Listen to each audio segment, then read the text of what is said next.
Hello, welcome to Coconuts. I am going to talk to you about button band bind offs in this video. These are two versions of my Beatriz cardigan, and there was a lot of binding off on this button band. And I'm constantly searching for just exactly the right technique. Um, this is different than the bind off at the edge of cuffs and at the bottom of sweaters. For that, I just really like Jenny's stretchy bind off. It's nice and stretchy. I can pull it, and get my hand through this without having to feel like my yarn is going to break because I've pushed it or pulled it so far, but it springs back. So I really like Jenny's stretchy bind off for the bottoms of cardigans and sweaters and for the ends of cuffs. But the way I write the bind off for button bands is bind off in pattern. Just be careful watching the tension because this is going to hang, open this way.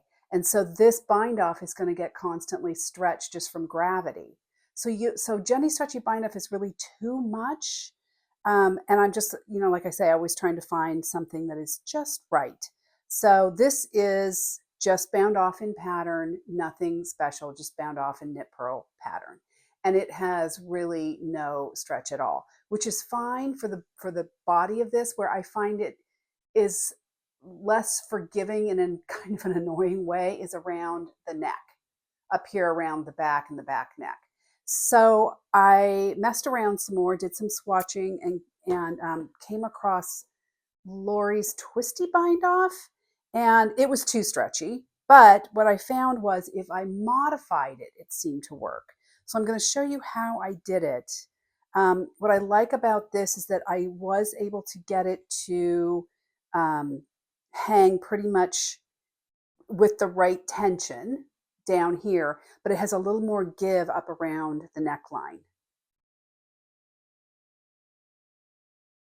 All right, so the way I do this bind off is before a knit stitch, I just knit the stitch and bind it off normally.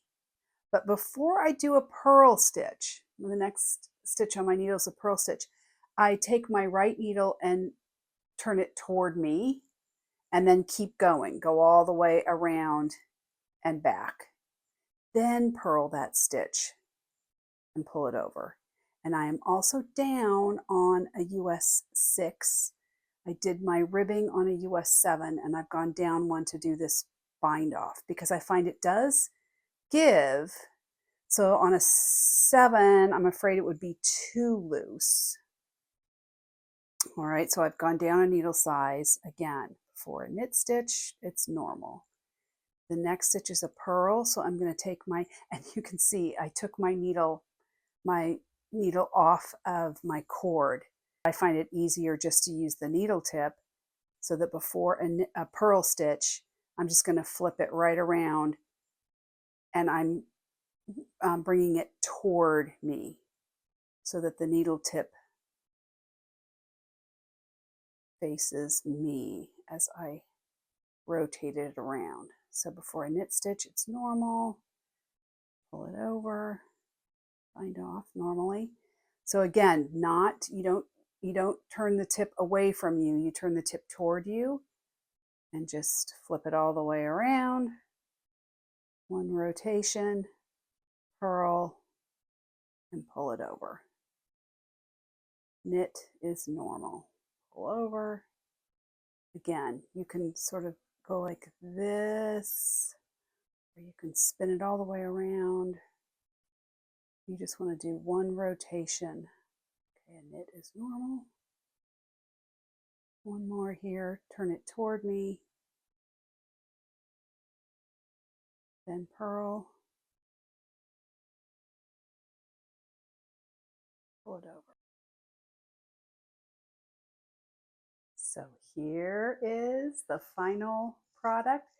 You can see it hangs. The button band is hanging even with the body of the sweater, which is exactly what I was looking for. And yet it does have a little bit of give, and especially up here around the neckline, I like how it's not super tight. It has a nice little bit of give to it.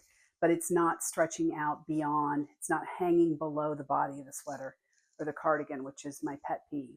So you'll find that in the written pattern, I don't specify this bind off. I just say to bind off in pattern, being careful to watch that tension. And if you like little more in-depth sort of tips and tricks, uh, this is what you'll get in our on-demand classes. I take you through, I'm actually knitting the sweater, and every single step I'm showing you exactly what I'm doing and going into a little bit more in depth about why I'm doing it that way. So don't forget the on-demand classes if you like a little bit more hand-holding through the process.